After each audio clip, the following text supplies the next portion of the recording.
a great lecture series, and thank you for organizing this so lovely, Inge, by giving an historical overview from the Taiwanese perspective of cross-strait relations, Liang Guanxi. I decided that just an historical overview would be nice, considering my position as first lecturer in this series, and then we can save the deeper discussions for indeed afterwards, maybe contemporary issues. Of course, it's always hard with such a mixed audience to find, like, it could be for some it could be too simple, for some it could already be too deep, but be sure to afterwards ask me anything that you might have not understood or you want to go in deeper details about. So what are cross-strait relations? Let's start from the beginning. Well, these are the de facto relation between the territories controlled by the People's Republic of China, PRC, 中华人民共和国 in Chinese, and on the Chinese mainland, and the Republic of China on Taiwan. More about that later. And legally, de jure, this is much more complicated, this situation, as still, both sides claim to be the ruler of the entirety of China. So, cross-strait, what does actually cross-strait mean? Well, it implied that, the relations between Taiwan on the east of the Taiwan Strait and mainland China on the west. But actually, it's a bit more complicated than just that, as Taiwan is actually, or the Republic of China on Taiwan, is actually not limited to just the island of Taiwan.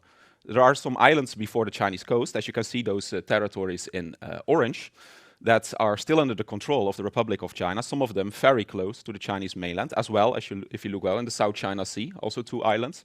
So the situation is actually quite convoluted, and here is the point where the 2 sides meet closest. You see here the little island, Shiyu, in the part of the Jinmen archipelago, which is controlled by the Republic of China / Taiwan.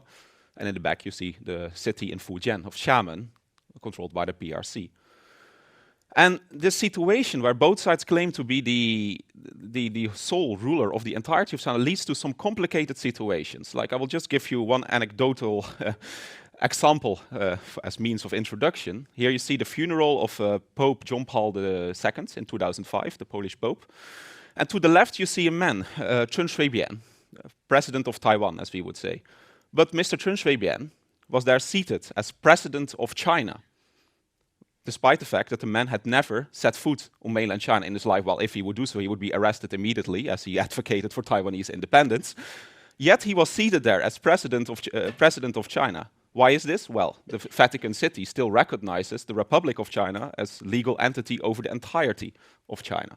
Just to give you one introductory example of how complicated the situation gets, that a man who has never stepped foot in mainland China is listed as president of China. So I will start let's take a step back, and I will start with an historical background of Taiwan, starting from the 17th century. Before we move to the cross-strait relations until the 1990s, I decided I had to make a choice due to time constraints to focus on how did we get there. I will not focus on the developments in the last few decades that you guys might have seen something about on the news anyway, but instead on how did we get here. And then in the discussion, we can indeed connect this to maybe to present-day issues, go deeper. So to start with the history. Before the 17th century, Taiwan was primarily inhabited by Austronesian people, the people that, for example, make up the majority of inhabitants of the Philippines, Indonesia, also significant minorities in Madagascar, all over the Pacific. But there were, on the coastline of Taiwan, there were some plucks of Chinese traders and mostly pirates, a few dozen, who considered Taiwan to be an interesting, considered to its inhabited state, interesting outpost for piracy, trading, mostly outlaws on the fringes of society. There should be 16th century. In the 16th century, the island was discovered from a European perspective by the Portuguese, who named it Ilha Formosa, the beautiful island. And before long, there would be major interest by Western colonial powers in establishing a base on the island. The first to do that would be the Dutch. The Dutch had been probing the Ming Dynasty on the Chinese mainland to gain trade concessions, also on the pescadores, or penghu in Chinese. But they were not able to subjugate the Ming Dynasty, obviously, and were expelled from Penghu. And then the Ming Emperor told the Dutch local military officials, like, okay, we don't want you in mainland China, we don't want you in the pescadores, but you can go to Taiwan. It's not part of the Ming Dynasty. We don't consider this part of our realm. If you want to do your trade, do it over there. And the Dutch did exactly that. They went to Taiwan in 1824 and started to subjugate the island with carrot and stick methods, with violence, as well as buying the loyalty of the local Austronesian inhabitants.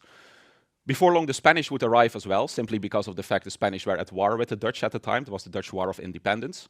The Spanish established a counter colony on Taiwan, just to block the Dutch from expanding this field. In 1642, the Dutch managed to subjugate this Spanish part. To the south, you see the parts controlled by the Netherlands, and to the north, that green part, the part that was the counter colony by the Spanish, that was ultimately subjugated by the Dutch by 1642. So why is this significant for the history of Taiwan? Well, mostly because the Dutch decided they wanted to make a profit, obviously. For that, they needed farmers, because they wanted to farm for sugarcane on the island.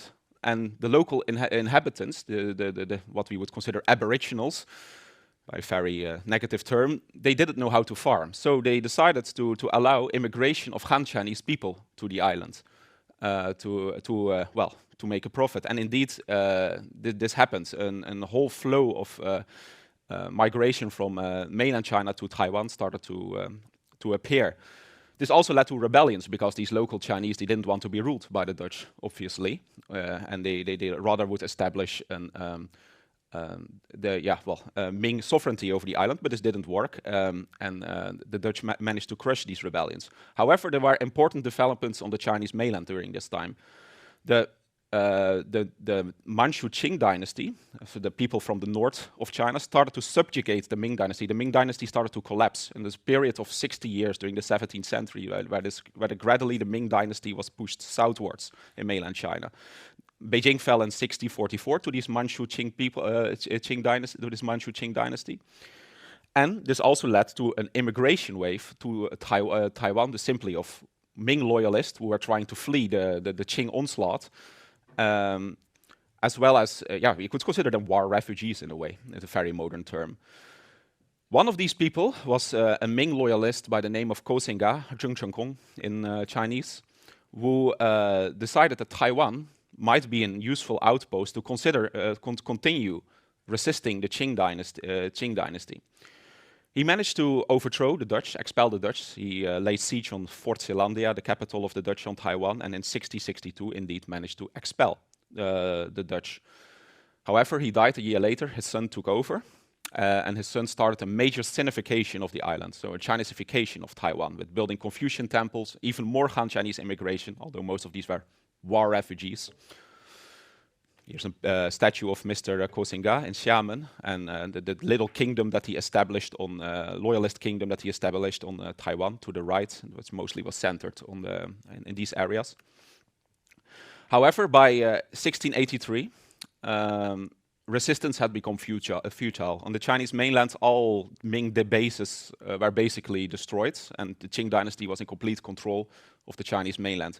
The son of Koxinga decided to peacefully fold to the Qing dynasty after they managed to conquer the Pescadores, again, that strategical island you can see before the coast of Taiwan on the picture to the right. The Qing dynasty decided to incorporate the island in their Fujian province.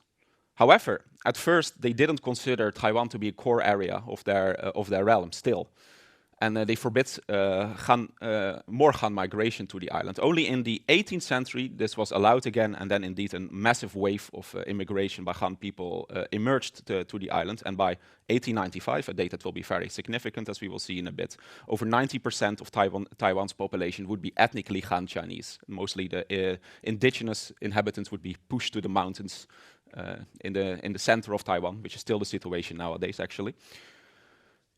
So here you see a picture of Taiwan as part of the Qing dynasty's Fujian province. In the last few years of the Qing control over Taiwan, it would become its own province, by the way, but that's not very significant for now. To the right, you see the registered population in 1893 of the census. However, by the 19th century, trouble started to arise on the island, and actually also in the Chinese mainland again. Frequent rebellions took place, especially by these indigenous people. And on the Chinese mainland, the Qing dynasty started to collapse, with most strikingly, of course, with the famous First Opium War, the Yapian Jianzheng, followed by many unequal treaties with imperial Western powers and Japan. Speaking of Japan, Japan during this time had modernized significantly to prevent a similar fate as the Qing Empire, subjugation by the West, by completely westernizing through its Meiji Restoration, Meiji Ishin in Japanese, Mingzhi Weishin, Chinese. And the ideas, the doctrines that they adopted included colonialism. And in 1894, one of these colonial ventures that Japan was aiming for was Korea. A war erupted over Korea with the Qing dynasty. This would be known as the First Sino-Japanese War from 1894 until 1895. And this was a complete Japanese victory. A victory so complete that the Western powers interfered on behalf of the Qing dynasty to limit Japanese gains. Because even the Western powers were thinking, well, if this continues, then the whole dynasty might become a puppet state of Japan. And this was not in the interest of the Western powers either. So that's known as the triple intervention on behalf of the Qing dynasty, a part of history which is not really taught a lot in mainland China because it's kind of embarrassing, of course, that the Western powers for once interfered on behalf of the Chinese. To the left, you have the Treaty of Shimonoseki that was signed, and the triple intervention on the right. And what did this Treaty of Shimonoseki stipulate? Well, it stipulated that Japan would have control over Korea, some limited gains in the Chinese mainland, as well as would gain Taiwan from the Chinese. But the situation on the ground was that the war had taken place on the Chinese mainland, mostly. And Japan didn't actually hold control over Taiwan by the time that this treaty was signed in April 1895. And local Qing officials decided to keep resisting the implication of this implementation of this treaty by declaring an independent country, namely the Republic of Formosa, Taiwan Minjuguo. So you can see they were trying here to aim for foreign support by calling it, first of all, calling it a republic. They hope to gain sympathy from America, obviously. Just by, a republic might strike up as a modern state form that inspires sympathy. And in the Chinese name, you can see they also added democratic, Minju. Like they just were hoping, there was nothing democratic about this little state, but they were hoping to gain international sympathy. But sadly for them, there was little international sympathy after this triple intervention, and the Westerners were already satisfied by the fact that Japan controlled itself in mainland China, didn't go too far. Nevertheless, this little venture, which folded in October after the Japanese managed to subjugate it by force, was one of the first republics of Asia, and is still significant. And I just wanted to show this lovely flag of the little nation. I mean, like, it's so silly, but it's I think it's very adorable in a way. So I know there are a few people here, a few Japanologists here. So I want to say something briefly about like the significance of Japan's successful occupation of Taiwan at this time. You could view this as the first step of Japan's so-called Southern Expansion Doctrine, and which you could essentially call the road to Pearl Harbor. So-called, I think in Japanese is Nanshiron, in Chinese Nanjinlun, like the way south, like the doctrine way south. Basically, this would lead to Japan to this would give rise to this theory in Japan that Japan needed to go south to Southeast Asia, to the Pacific, to keep expanding its colonial empire, as opposed to the Northern Expansion Doctrine to Siberia. So Taiwan, even though it's 50 years before Pearl Harbor, it already is integrally related to what would happen 50 years later. Just as a side note. So on the island, after the Japanese subjugation, armed resistance died down pretty quickly. For 10 years there were some uprisings, but mostly the Japanese were just too strong and managed to gain almost complete control over the island. Only some uprising would keep occurring in the hinterlands, where still a lot of indigenous people were present. Again, in this regard, we will have to mention some development on the Chinese mainland before we can keep talking about what happened in Taiwan. Namely, the Qing dynasty finally collapses completely in 1911. And on its ruins, the Republic of China, Zhonghua Minguo, was founded by Sun Yat-sen, the leader of the Chinese Nationalist Party, Zhongguo Kuomintang. But before long, warlordism, China would fragment in many small warlord fiefdoms, essentially, would erupt. by 1928, the Nationalist Party would manage to, under the successor of Sun Yat-sen, Chiang Kai-shek, would manage to reunite most of China. But then civil war would break out with the Chinese Communist Party of Mao Zedong.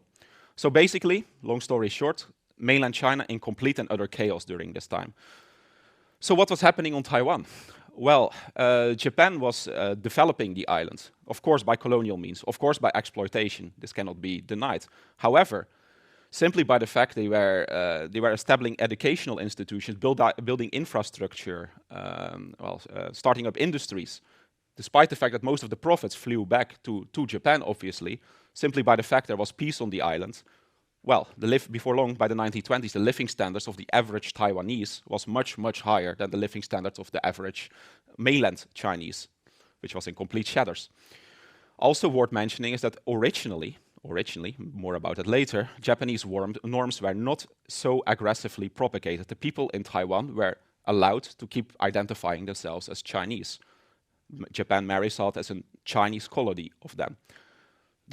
Major development of railroads and ports during this time, and this peak of this colonial glory, as Japan considered it, was displayed in the Formosa Expo of 1935, where Japan showed off his success on Taiwan to any willing visitor, also many mainland Chinese visitors. This was still 2 years before the second Sino-Japanese War would break out, who had to conclude that indeed the island was much better run than what was happening on the Chinese mainland at the time.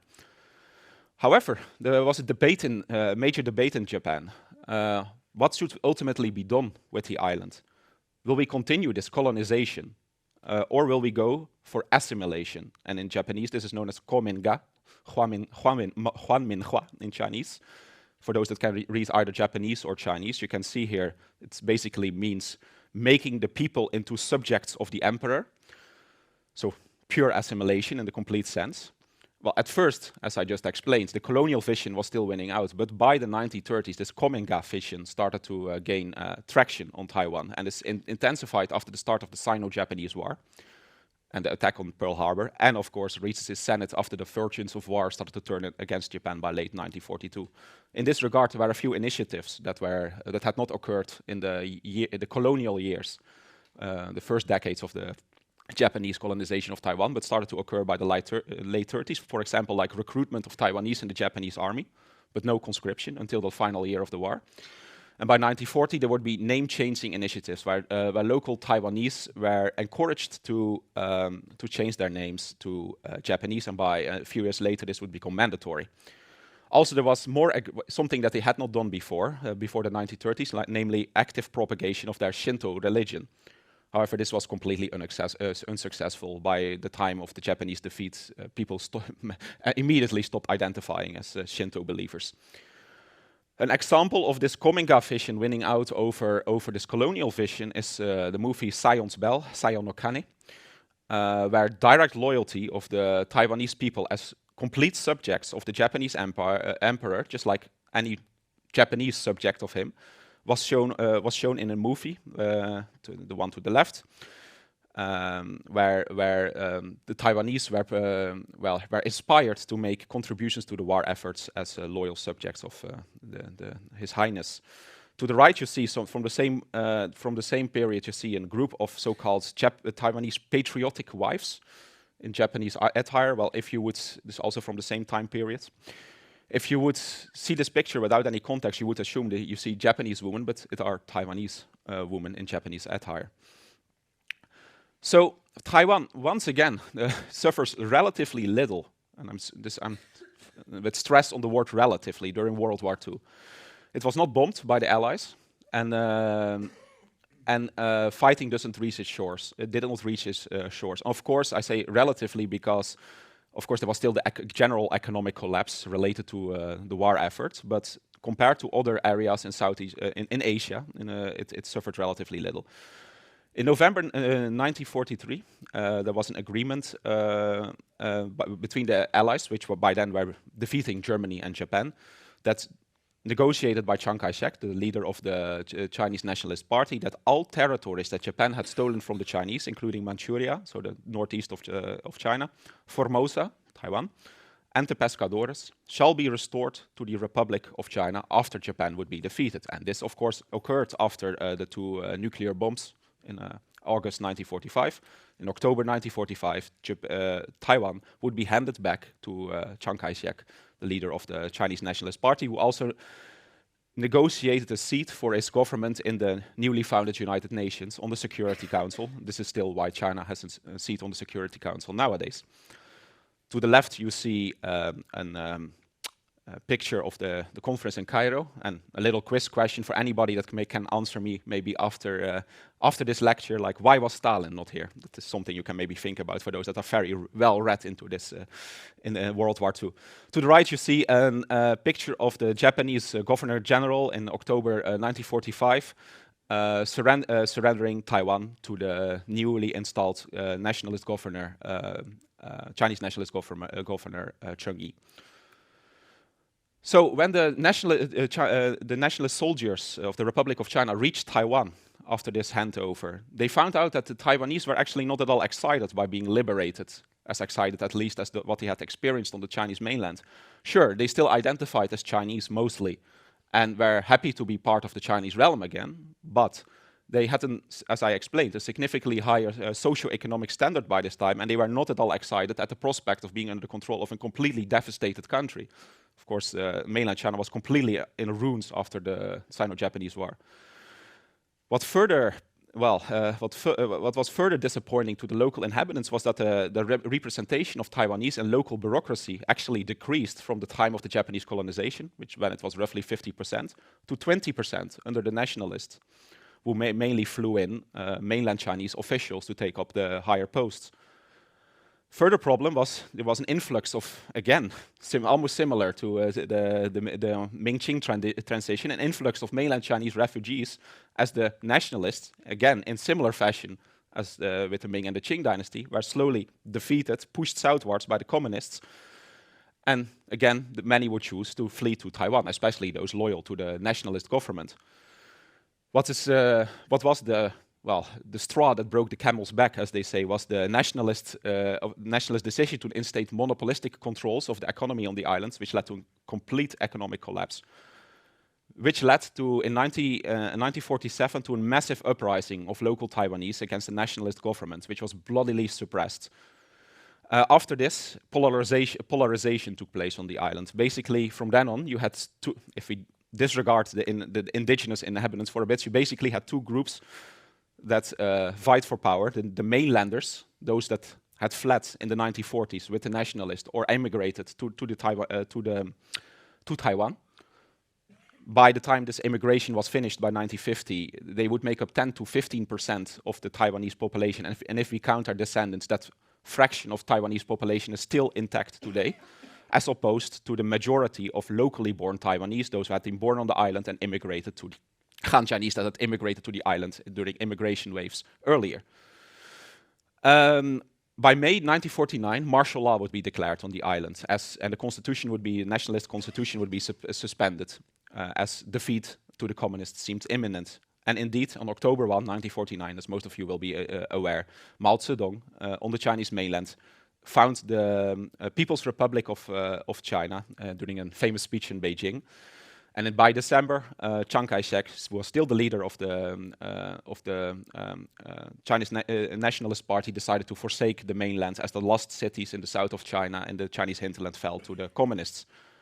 During this time, this is something that's often forgotten, even America, which had majorly supported the nationalists during the war and afterwards, was ready to give up on the nationalists, was ready even to recognize the communist governments. There were at least major voices arguing for so, but as we will see in a bit, something changed. Here to the left we see in pictures of the uprising of 1947 that was bloodily suppressed. It's still unclear just how many people died. They think a few 10,000. And to the right we see the gradual retreat of the nationalists through China, ultimately to Taiwan by December 1949. So now we are at a point where we can speak of 1949 of cross-strait relations, like this being, as you understand now, the relations between the Chinese mainland ruled by the communists and Taiwan, outlying islands still ruled by the nationalists.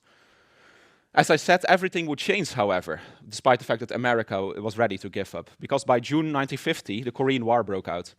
And America decided that the retention of an anti-communist ally on Taiwan was very well to their interests, and decided to send the 7th Fleet of their navy to pacify the Taiwan Strait. And the communists could do nothing against this because they simply barely had any navy at this time, as the navy had almost completely fled to Taiwan together with the nationalists.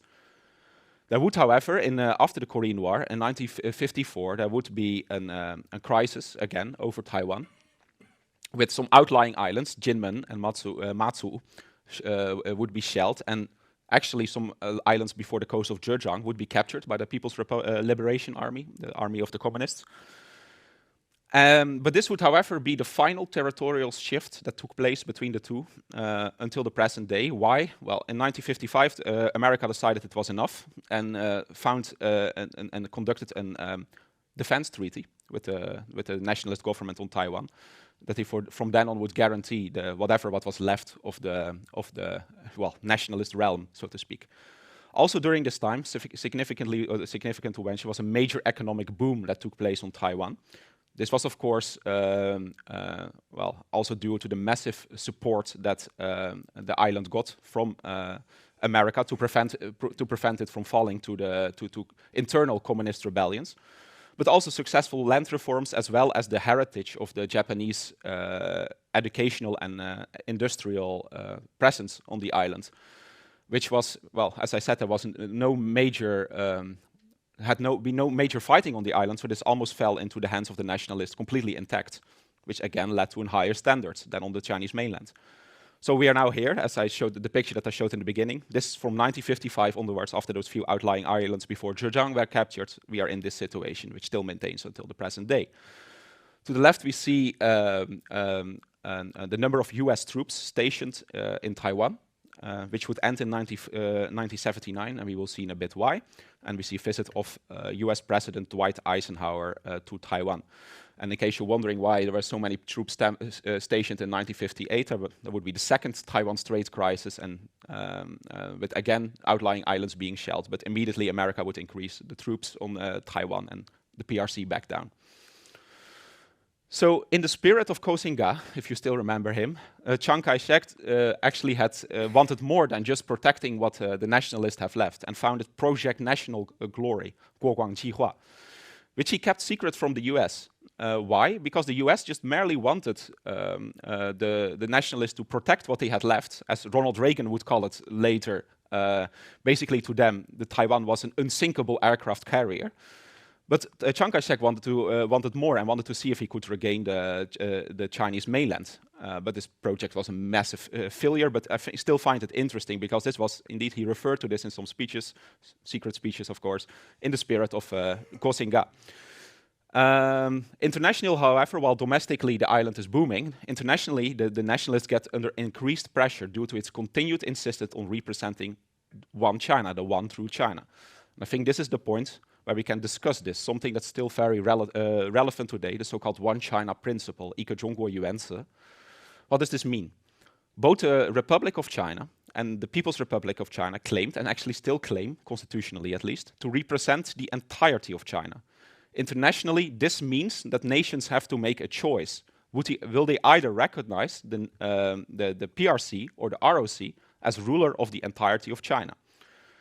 The standpoint by the PRC is that at the moment that the PRC was established by Mao Zedong, in that speech that I just mentioned, it inherited all legal power by what they considered the nationalist clique. And from that moment on, whatever was left on Taiwan of the nationalist remnants were no more than a rebellious local government.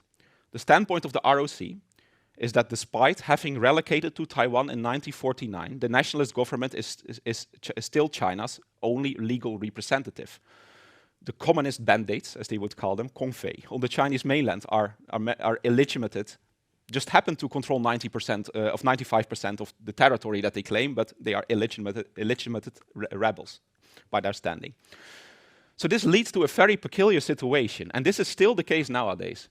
actually, the maps of the both nations constitutionally are almost exactly the same. There are some minor changes that have taken place with border treaties that the PRC has conducted, but at least by 1950, and at least if you find a constitutional map of the Republic of China today, you'll find a map to the left, not a map of Taiwan, only at least. So yeah, this is a very complicated situation, but what I want to focus on is that the fact that this, of course, the fact that most of what was China was controlled by the PRC, this of course led to the fact that more and more nations started to switch their recognition during the 1950s, 1960s from the ROC on Taiwan to the PRC. And yearly there would be a vote in the United Nations, as the China seat was still occupied by the ROC, obviously, sponsored by the USSR, and after trouble started to arise between the USSR and the PRC, sponsored by Albania, one of the PRC's closest allies, on replacing the ROC with the PRC as holder of the China seat. And after 20 attempts, in November 1971, these attempts would succeed. And the PRC delegation did replace the ROC delegation as China at the United Nations. After this decision was taken, a massive wave of recognition for the PRC took place. Over 1 year, between 1971 and 1972, 25 nations would switch recognition, among them Belgium, the United Kingdom, the Netherlands, Japan, as well as West Germany. It was, of course, a complete and utter diplomatic disaster for Chiang Kai-shek, who was still in power at this time, Chiang Kai-shek's government on mainland China, on Taiwan, pardon me. So to the left, you see the reaction of the PRC after being seated as China shortly after they were recognized as such. And to the right, you saw the fateful vote that managed to pass that led to this situation. Green was yes, the PRC should replace the ROC. Red was no, the ROC should remain China. And blue abstained. Even more disastrous for the nationalists was the fact that, well, Nixon started to warm up, America started to warm up to the PRC. And as most of you will be aware, the famous Nixon in China visit took place in 1972, and Nixon there in the Shanghai Communique recognized that the United States acknowledges that all Chinese on either side of the Taiwan Strait acknowledge that there is but one China and that Taiwan is part of China. Of course, he didn't say like which the US still maintained relations with the nationalists at the time, like which China was the true China. But of course, this was a step in what the PRC, in the direction of the PRC would want. Chiang Kai-shek actually passed away in 1975, and after a brief interlude, was succeeded by his son Chiang Ching-kuo. Political powers on the island on Taiwan remained with the Chinese mainlanders and the nationalist parties who were primarily concerned with somehow trying to regain the Chinese mainland, no matter how desperate that cause had become. However, there was something that has to be mentioned on the island. Despite the fact that this nationalist government was, of course, a dictatorship, an authoritarian dictatorship, but they kept holding relatively free local elections, for example, for mayor, for city councils, to sustain its image as free China. And an old professor from the Netherlands once told me that if you would visit Taiwan in the 1970s and 1980s, and you would land on the airport when the nationalists were still in control, you would see a sign with "Welcome in Free China." So this was a major branding that they took place to distinguish themselves from the red China of the communists. However, in these local free elections, they actually start to suffer more and more losses to independent candidates known as Tangwai, party outsiders, people that were no members of the Nationalist Party. Again, before we continue, we have to mention some developments on the Chinese mainland. Mao Zedong passes away in 1976, and shortly afterwards, the US decides to formally recognize the PRC as China as well, thereby following what had occurred in the United Nations 8 years prior. They did so in 1979 when the power in the PRC was taken over by Deng Xiaoping, who decided to open up the Chinese economy, as is still occurring today through its reform and opening up campaign Gehrke Kaifang. To the left, you see a picture of ping-pong diplomacy that led to Nixon's visit, famously, in 1972, where American table tennis players exchanged some friendliness with Chinese PRC players. And to the right, you see a picture of the famous meeting that took place between Nixon and Mao Zedong in 1972, a year later. here I present you an overview of like this shifting recognition that I've been talking about. So you can see that in 1950, when just after the PRC had been founded, still blue is an amount of nations that recognize the Republic of China as ruler of the whole of China. You can see that still the majority of nations recognize the nationalists. But by 1971, this had completely, by mid-1975, this had completely flipped into favor of the PRC. And you can see that if we move to the present day, there are barely any nations left that still recognize the ROC as government of China. One of the notable exceptions are Paraguay, and it's not even visible on the map, but Vatican City, as I showed in the beginning. And of course, in the case of Vatican City, that's related to Christianity and the suppression of that in the PRC. So an increasingly isolated Taiwan actually does manage to establish a new, and of course the recognition of the PRC meant that the defense treaty with Taiwan was null and void, obviously, because you can't have a defense treaty with a nation you don't recognize. This was replaced by the US's Taiwan Relations Act, which stated that they would support the governing authorities on Taiwan, as they were referred to now. There's no more nationalist, of course, that they named in their defense of the islands. But this was, of course, completely ambiguous, and even to the present day, we see that there is a lot of speculation of how far would the US actually go if Taiwan would be attacked by the PRC. Still not clear. This is called strategic ambiguity. So the PRC actually shifted its approach to the island exactly at this time, also as a gift to the US, and they were so happy that they now had official relations by dropping the policies that focused on the military liberation of the island that had been prominent under Mao Zedong towards an attempt for peaceful reunification, as they would call it. The shift took place in 1979. However, the president of the Republic of China, Chiang Ching-kuo, reacted to this with his so-called three-nose policy. No contact, no negotiation, no compromise. He still stated, like, the ROC is the sole ruler of China. There would be no contact with these rebels. Despite all this increasing isolation, that's the main point I want to make here, the economic boom persisted on Taiwan, and by the 1980s it managed to become a manufacturing giant, which it still is in a way today.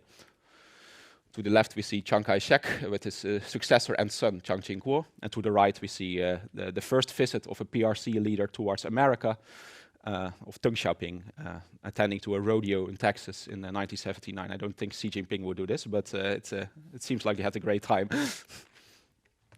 Things would change in 1986, 1987. This change started to occur by quite an insignificant event, actually. A hijacking of a Taiwanese plane, despite the fact it's called China Airlines, it's a Taiwanese plane. That was forced to land in mainland China.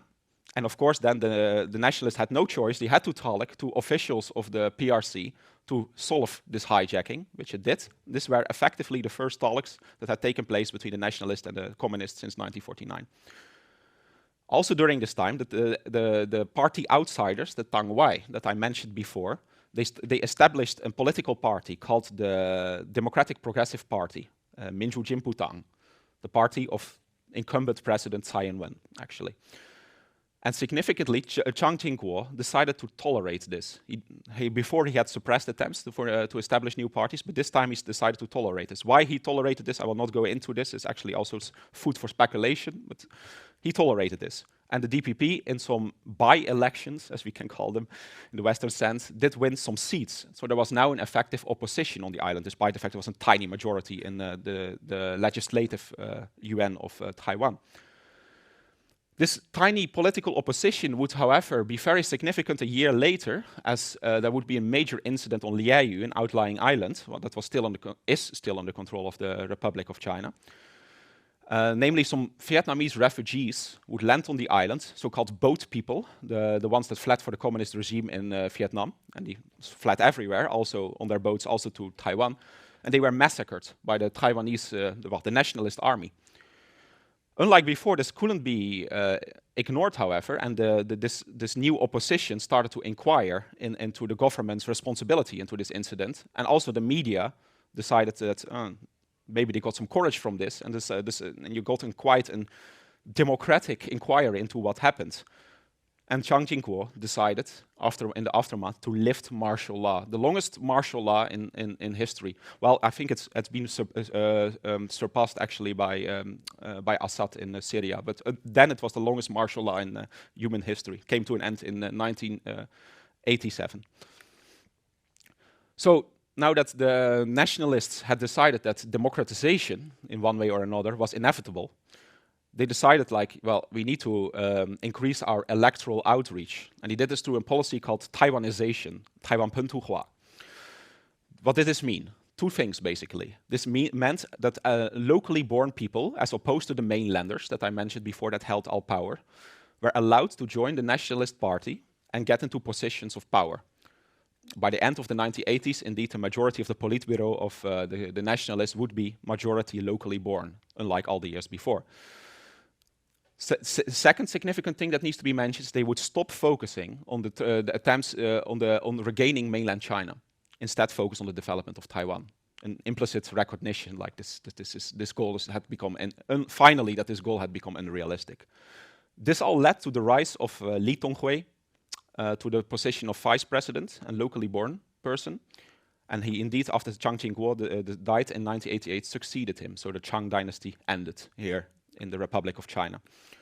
To the left, you see Li Tonghui in his younger years, and you can see, like, you just saw his date of birth, 1923. He has, of course, been shaped by the Japanese colonization of the island. Li Tonghui actually stated that he considered Japanese to be his mother tongue, that is better than his Mandarin even. So it's a product of the Japanese colonization, you could say. To the right, you see him standing a year before Chiang Ching-kuo's demise. To the left, in the middle, as vice president of the Republic of China. Li Tonghui was formally elected by the National Assembly to president in 1990, but this led to a major student movement in Taiwan, known as the Wild Lily Student Movement, which demanded universal suffrage for the island of Taiwan, that the president would be chosen through a plebiscite.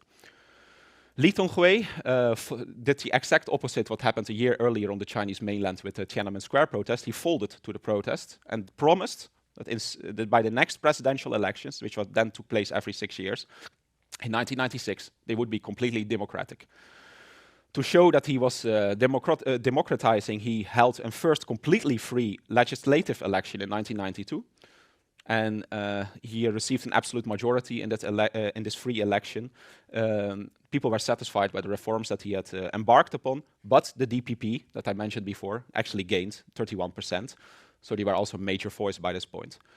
During this time, the negotiations between the cross-strait negotiations increased in frequency, and there were meetings where trade ties were formed, postal ties were formed, etc. Like finally, airplanes started flying again for civilians, etc.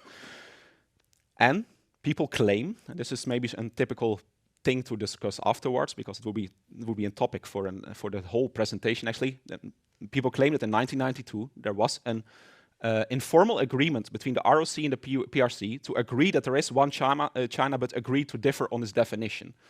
It's known as the Zhou-er-kongshi, a term that to most Chinese will be very familiar. To the left, you see the diverging, similar developments yet divergent outcomes on the Chinese mainland. To the left, the Tiananmen Square protest. To the right, the Wild Lily movement. The left was crushed violently. The right was succeeded in its goals. To the left, you see the alleged 1992 consensus between, to the left, an PRC official, to the right, an ROC official, where people nowadays still refer back to as having established some kind of consensus that there's only one China. To the right, you see Newsweek hailing Li Tonghui as Mr. Democracy for the successful democratization of Taiwan. And during this time, Li Tonghui started to renege on his one China position. For example, he supported an attempt to join the United Nations under either the flag of the ROC or just under the flag of Taiwan. He did this on the precedent of North Korea and South Korea both having joined the UN in the early 1990s, despite the fact that they both claim to be the sole ruler of the entirety of Korea, obviously. However, the PRC, of course, holds veto power, so this didn't materialize. Lee Teng-hui would fulfill his promise to the Taiwanese people in 1996 by holding the promised free presidential elections. And by this time, the PRC had become completely dissatisfied by his policies and his increasing ambiguity surrounding the One China principle. And it aimed to influence the elections through the third Taiwan Strait crisis. It would fire missiles at waters close to Taiwan in a similar vein as what has happened recently with the visit of Nancy Pelosi. However, the US, once again, just like 1950, shows its support by sending aircraft carriers, and by this time the PRC is not powerful enough to have any issue with that, so it backs down. And also, the attempts to influence this first presidential election were completely adverse. Lee Teng-hui wins a landslide victory, 54%. The DPP's candidate takes 25%, and the relatively pro-Chinese candidates don't even get over 20% of the vote. So, to the present day, as I said, like for time constraints, I will not go into the present day. We can discuss that in the discussion afterwards. But I want to mention a few things to connect to the present day as a final thing of today. Lee Teng-hui would continue this Taiwan first policy, and relations with the PRC would completely sour by 2000. And this actually led to his internal split in the Nationalist Party, which handed the presidency to the DPP. Like the nationalist vote was basically split in two tickets, while the DPP's vote was united. There are discussions whether Lee Teng-hui did this on purpose, or whether it was just what happened just happened. From this moment on, you get a new polarized situation on the island. Basically, you get a blue camp, which can be considered pro-Chinese, led by the nationalists. Quite ironic, since they are still, of course, the arch enemy of the communists, if you look at this historical narrative that I just told you. But just simply because they recognize there's one China, they are known as the pro-Chinese camp, versus the green camp, the pro-independence camp, that wants to let go of the whole Chinese past, led by the DPP that I mentioned, led by the party of Tsai Ing-wen, who is in power now, which, as I said, just wants to let go of that whole identification as Chinese, as the Republic of China. There would be more attempts under this new DPP government after 2000 to join the UN, all keep failing. Even the US is opposed because they think this only causes more problems in the peace process. And during all the subsequent administrations between 2008 and 2016, there would again be a nationalist under Ma Ying-jeou, a nationalist government in power. The 1992 consensus remains a hotly debated matter. Does it even exist in the first place? Do we keep adhering to it, that there is only one China? It's still, every day you see it on the news, basically, if you look at Taiwanese news. The PRC, meanwhile, starts to harden its stance towards Taiwan after 2000. In 2005, there would be the anti-secession law that basically states that the PRC has to intervene if Taiwan ever declares independence and lets go of its Chinese heritage. And of course, as you all will be aware, recently things have especially soured during the administration of Xi Jinping in the PRC, with even some discussion about weapons. Again, going back to Mao Zedong and military takeover of Taiwan, if it's necessary. Although I personally think, for those of you that have followed the party congress that's going on right now, that I think Xi Jinping's speech was not that belligerent, as some in the media might make it out to be. Final thing I want to talk about in my speech, and then we move to the discussion, is, of course, the Taiwanese identity. Very significant topic that I've largely ignored, but this actually has shifted majorly. This is the final graph that I want to show today. So in 1992, when opinion polls, so after the democratization of Taiwan, when opinion polls on this matter starts to be taken, you see that the following situation, we start with the graph on the left, is there. 25% of the Taiwanese see themselves wholly as Chinese, 中国人. Slightly under 50% sees themselves as half Taiwanese, half Chinese, or both. And only 17.6% sees themselves as wholly Taiwanese. 10% has no opinion. If you move to 2020, of course also significant shortly after the Hong Kong protests, we see that the situation has completely flipped. 2 out of 3 see themselves as wholly Taiwanese. Less than 30% as both Taiwanese and Chinese. And less than 3%, less than a tenth of what it had been in 1992, still sees themselves as wholly Chinese. So what are the implications for this? Let me move to the graph on the right. For the vision of the Taiwanese on cross-strait relations, well, you see that basically something that has maintained a powerful force, the black line, is maintaining the status quo. So maintaining the de facto independence of Taiwan while identifying as the Republic of China. However, you see that the green line being maintaining the status quo but moving gradually towards independence, has increased significantly. And in 2021, this is 2020, I should have updated this, I'm sorry. It was the first time that maintaining the status quo was no longer the most popular option. Finally, the amount of people in 2020 that still, either in the short term or the long term, want to reunite with China has fallen to 6%, almost similar to the identification of people as Chinese. So these are major shifts, and of course the PRC is aware of these shifts, because these shifts imply that a peaceful reunification is probably impossible by this point. Because, well, I think that the opinion polls that show like some appreciation for the solution framework of Equal Liangzhi, one country, two people for Taiwan, has fallen also under 10% during the last polls. So anyway, I want to quit here. I think there's a lot of food for discussion. I hope you enjoyed my little overview of how did we get here, and thank you for your attention.